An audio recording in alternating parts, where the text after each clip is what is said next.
Hey friends, how are you guys doing today? I hope you're doing so well. Have you ever wondered how to tell if a piece of clothing is expensive? I think all of us as people who like clothing, who have to wear clothing, who thrift clothing, who resell clothing, a lot of us are constantly going through the cycle of trying to figure out if a piece of clothing is expensive enough to resell, if a piece of clothing is high quality, and how to tell those things. And so today we're going to talk about all of that. We're going to look at what makes a piece of clothing expensive, how to tell at a glance if a piece of clothing was expensive or is well made and could resell well without having to do any research on your phone. And this is something that will save you so much time in the thrift store. If you are out thrifting looking for pieces to resell, this is the kind of information you need to have. You need to know how to tell at a glance within a few seconds if something is even worth looking up. And I know I've gotten a lot of messages from people that they struggle with this. They don't know how to tell. They don't have that radar to tell if something is expensive at a glance. And that is what we're going to be honing today. We're going to be honing your radar, as you will, for clothing and shoes in particular. We're going to really focus on clothing today, but this is how I go into a thrift store and can find within a few moments the things that are very expensive and that should be able to resell well, even if I don't know what the brand is that the piece is coming from. So we have 5 key components that you're going to be taking a look at as you look at clothing in any sort of setting. This can refer to your own personal wardrobe as well, but I'm really looking at the context of I am going to a thrift store and I want to find something that is high quality, either to resell or to keep for myself to wear. So 5 things that are really going to set apart an expensive piece and going to lend you information on if it is high quality and if it is worth reselling. So the very first thing that you are for sure needing to look at is the tag. So how to tell if a piece of clothing is expensive by just looking at the tag. When I say tag, I'm talking about the inside of your garment right back here at the neck. What does that tag look like? That is going to give you key information on if the piece of clothing that you are looking at is worth reselling. A more expensive brand, a more expensive piece of clothing is going to have a nicer tag. So a tag that I consider nice, some things that are really important would be the stitching of the tag. A lot of more expensive brands, things that will resell for more money, usually have to be more expensive to start out with.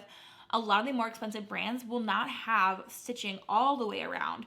A lot of times they will just be tacked on, something that you can't do with a machine, something that is hand done because that takes more time, is more expensive to do.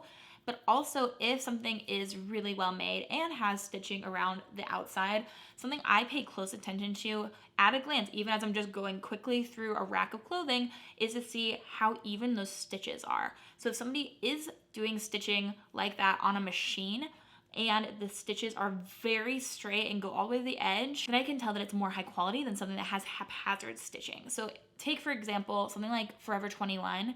If you look at their tags, a lot of their stitching is very inconsistent and is sometimes even like a little wavy. Things that have a wavy stitching line on their brand tag is not going to be very expensive on the whole. Something else to pay attention to when you're looking at a brand tag is the font. Is the font that they chose for their brand label, is it something that you can recognize?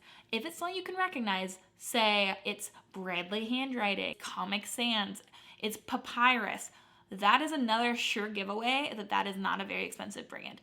Most brands, when they're creating a brand logo and the brand that they're going to be putting on every single piece of clothing, they will hire a graphic designer. They will hire somebody to make their name special, somebody that will make their piece stand out. And so they're going to be paying somebody to either create a custom font for them or to tweak fonts. So that way it's a one-of-a-kind kind of a logo, one-of-a-kind branding. And so that's super important when you're looking, even quickly. If you can look at a piece and see that the font is not expensive looking, that is a dead giveaway too, that that piece is not going to be very expensive. Another thing, just from looking at a tag very quickly, that you can tell if something is high quality or not, is the fabric itself that they use for the tag. So if we are looking at a tag, let's say Forever 21 again as an example, the little polyester, little black flimsy tag that they use is not very expensive. They're cutting costs by using a very cheap piece of fabric for their brand tag.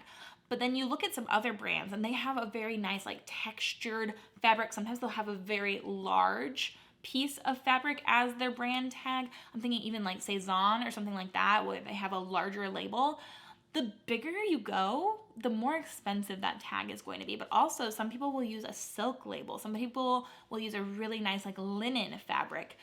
The fabric is actually quite important, and you can often tell if something is expensive because they'll use more money on their brand tag because they're creating a higher quality product. They're also using greater attention to details on things that are small, like the brand tag. So we talked about the stitching on brand tags. We talked about the material that they use and their font choice, as well as if a piece is tacked with just a few stitches rather than stitched all the way around, and how straight are those lines. But another really important thing that you can also see quite frequently and would be easier to pick out high quality is what is the sizing that they are using. So if something is a size, let's say a size small, medium, large, extra large, generally speaking, those are not going to be as expensive of pieces. For example, when you say something is a size small is actually a size range. A size small is actually size 4 through 6. So you've got a couple different sizes in there that fit. And so for some items, like a boxier or oversized kind of a cool fit like that could make sense. But for most pieces that are going to be more expensive, say something that's designer or high end, they're going to want things to be as tailored to a specific person as possible, which would mean that they would usually use specific sizing. But on the whole too, something that really relays expense is if they're using an Italian sizing, a European sizing. Some brands are just European, and so that's not always the case that I'm thinking of, like ASOS. That is not what I mean here. But if something is an Italian size 42, Italian sizing generally on a tag lets me know that this piece is more expensive. Things that are made in Italy, things that are made in Spain, things like that usually are more expensive than something that's made in China. So you want to be on the lookout for their sizing that they use. If you see Italian sizing, I'm looking that up no matter what it is, basically.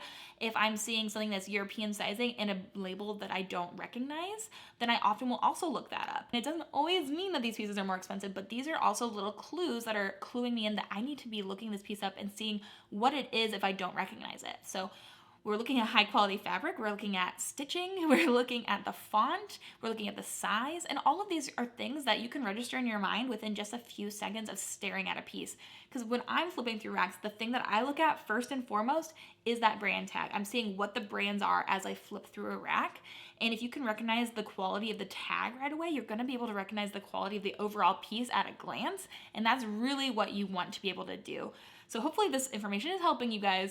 That's just number one. Number two, another way to spot a really high quality piece without having to look it up is to look at the brand. So this is a little bit different than the brand tag. I'm saying here more so recognizing brands. And this is something that I do a lot on my channel, and that is cluing people in, making brands lists, telling people what brands sell well. If you have a familiar knowledge with what brands are doing well in the reselling world, what brands are more high quality, could resell well, could just be a good brand or more expensive brand to know, then when you're flipping through, you've already got this tag information. You can recognize if a tag is expensive, but if you recognize the brand as well, then that can clue you in if that piece is worth looking up at all as well. So let's say I'm flipping through and I see an Eileen Fisher piece. I'm not looking at the tag for this piece. I know this brand. This is something that I would automatically look up, and that will depend on a few different factors as well that we'll talk about in a second. But also just knowing and being familiar with brands in general, not just the tag, you can also realize what things are more expensive to begin with. So we're talking about tags and talking about the brand that the piece is coming from. So if I see on the rack something that is from, let's say, Cezanne, that's a good brand, it's more expensive, I'll recognize that Cezanne is a brand that is usually worth money, and then I can look it up further depending on what I decide about that brand in general. If I see something is from Forever 21, it might be cute, but I know on the whole that brand does not resell for very good money, so I skip it by. Things like that. So we're looking at tags, we're looking at the brand. The third way to figure out if something is expensive, just from a few seconds, just from looking at it or feeling it, is the materials. This is another way that I find quality all the time. I have trained my fingers to feel a select few really nice fabrics, and that can really help me find quality quickly. So we've already established some ways to look at the brands, but sometimes things are worth money even if they're not from a great brand. But you can tell by feeling or by looking on the inside materials tag.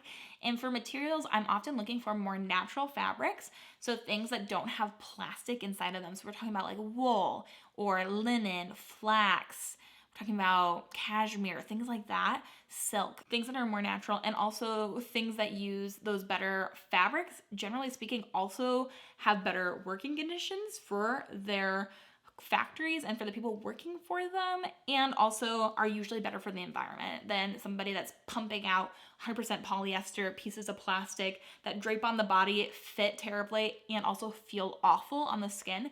And there are some exceptions. There are some fabric makeups that really do benefit from having a blend. So like sometimes wool is placed with polyester to help like increase its longevity, things like that. But on the whole, a material is really going to dictate how expensive your piece is, or just how high quality it will be, how it'll wash, things like that. And I know that a lot of pieces too, depending on what they're made of, can shrink in the wash. And that's something that a higher quality brand is trying to avoid. Shrinkage is a big issue in clothing.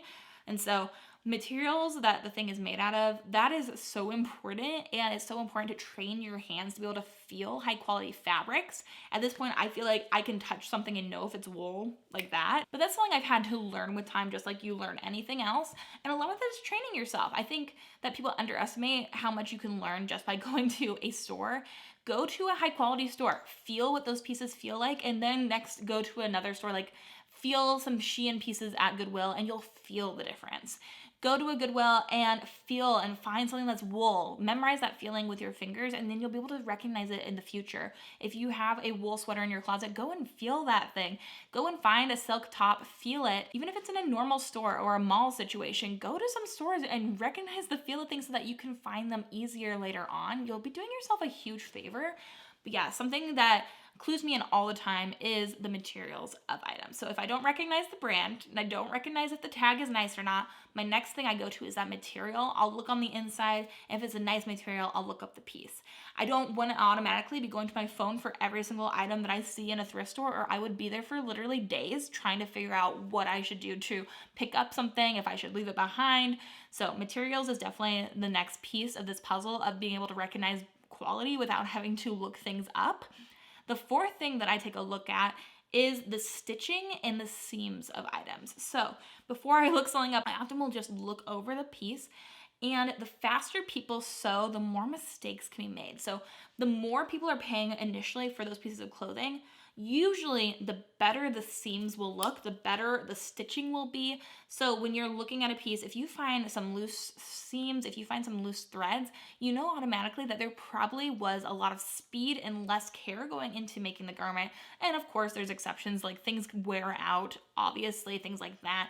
But on the whole, if you're finding a piece and it has really nice stitching, it's very crisp and it's well tailored, or there's really nice pleated seams, things like that, usually on the whole, those things are more expensive. And also you want to look at how things are hemmed. If people are really cutting corners, they're just going to be chopping those hems. And there is a raw edge hem, and some of those can look really cute. I love a raw edge hem. But you can tell sometimes if people cut really quickly and don't do things correctly, then things can start fraying and the stitching will just look crazy.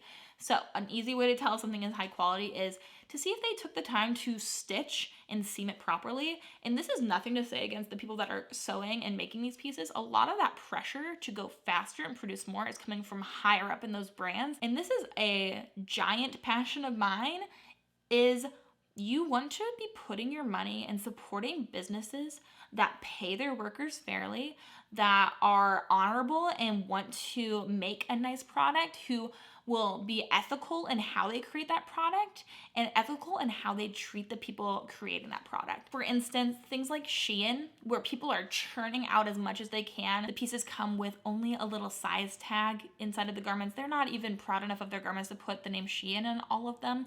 Things like that, I do not ever want to support. I have seen videos on the working conditions of the people that work for those companies, and that is nothing I ever want to be associated with. So maybe take a moment to reanalyze where you spend your money on clothing.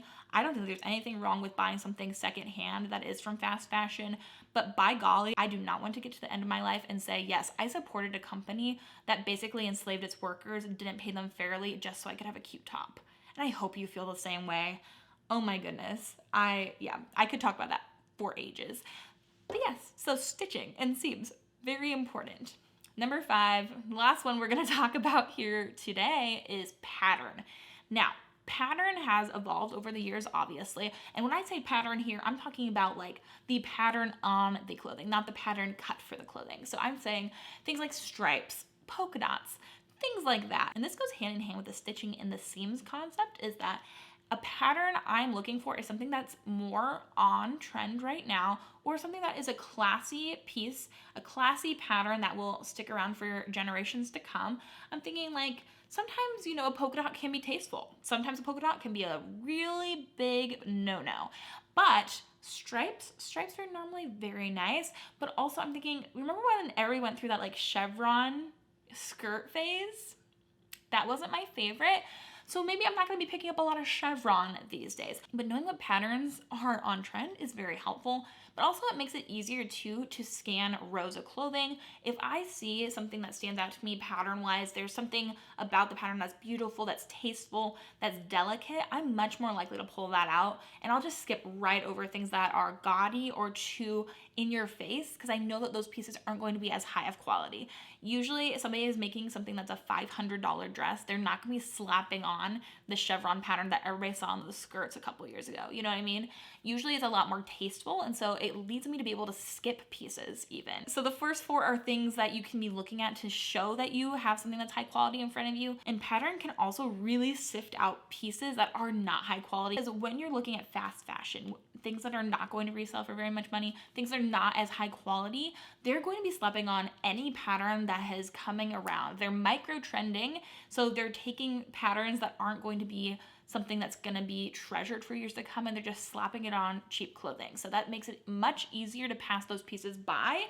But also when it comes to pattern, this goes hand in hand with stitching and seams, in that you can tell something is more high quality by if you have a pattern, if it matches up at the seams. And this is something easy to tell as you're flipping through. Seeing that side seam can really tell you a lot about the quality of a garment. If it is more high quality, if it's going to be a piece that you could resell for $50, $100, 9 times out of 10, those seams on the side, that pattern is going to match up. And if it doesn't, then that gives you a clue that either it's not very expensive, or perhaps there was some sort of sewing error with the piece. On the whole, a nice pattern, a classic pattern, something that is going to still be beautiful in the coming years. That's what I'm looking for, but also making sure that pattern is coming up and matching up on every seam that we have is really important to noticing what things would be expensive there in the moment. So yeah, those are 5 areas that I use every time I go thrifting. I am always, the number one thing I'm looking at is that tag, and then those other things fall into place behind it. And then at that point, I can look up an item and see, hey, I don't know this brand. Maybe I should look it up on eBay or Poshmark and see what they're selling for. But it has to pass some of these criteria first. If it doesn't make it out of the gate for the tags, then it's never going to make it into my phone to search it. And this saves me so much time. If I can tell something is expensive just by feeling its fabric, if I can tell something's expensive just by looking at its tag, and that's gonna save me eons of time, so I don't have to Google every single piece of clothing I ever see in my life. And of course, you learn more as you do this longer, and you learn more about brands and things that you enjoy as you get older, and you learn more about the quality of the garments that you are consuming. But I think that this is very helpful information. I wish there was a video like this out there for me to have watched when I started out on my journey of thrifting and reselling clothing.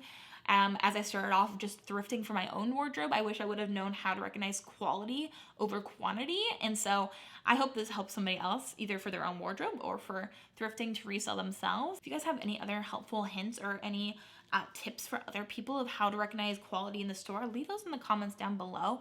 And also take this moment to consider what you are putting your money behind, what businesses you are supporting, and if it comes to clothing, do you want to be supporting fast fashion that is not only taking advantage of other human beings, but also taking advantage of resources in our planet? Part of why I do what I do is the next step after things get consumed and donated, when they make it to Goodwill, sometimes they'll go to the Goodwill outlet, but after that, things either end up in landfills or they're sent to other countries. And when you're sending clothing like this to other countries, especially cheap, really poorly made clothing, you're disrupting economies. You are taking people out of business. When you send in a bajillion pounds of clothing into a country, anyone in that country that was producing clothing, who is going to buy really nicely handmade clothing for a lot of money when they can get things for super cheap imported from another country where they could get things for free or for pennies. Fast fashion businesses are putting out of business tailors. They're putting out of business people that can actually create things because they make so many cheap, crappy pieces. They end up in the landfill, they end up in other countries, and then they take people out of business. Like, ugh. So again, please consider not supporting them with your money. Do not feed into the cycle, and definitely invest in pieces that are ethically made, things that are made to last longer. I beg you to take, if anything, take that out of this video. Find quality garments. You can do that at a Goodwill. You can do that at a store, but make sure you know who you're supporting. So, woo, that became a heavy topic today, but I'm glad we talk about it because we need to talk about these really important things, and I feel really strongly about them, as you could probably tell. But yeah, so we are looking at tags, we're looking at the brand, we're looking at materials, the stitching in the seams, and patterns for recognizing quality before having to look anything up online. And these 5 tips hopefully will help you be able to better recognize quality when you see it. But thank you guys so much for watching. If you guys liked today's video, then watch some of my other ones. And I hope you guys are having an amazing day. I hope you have an amazing rest of your day. And until the next video, bye.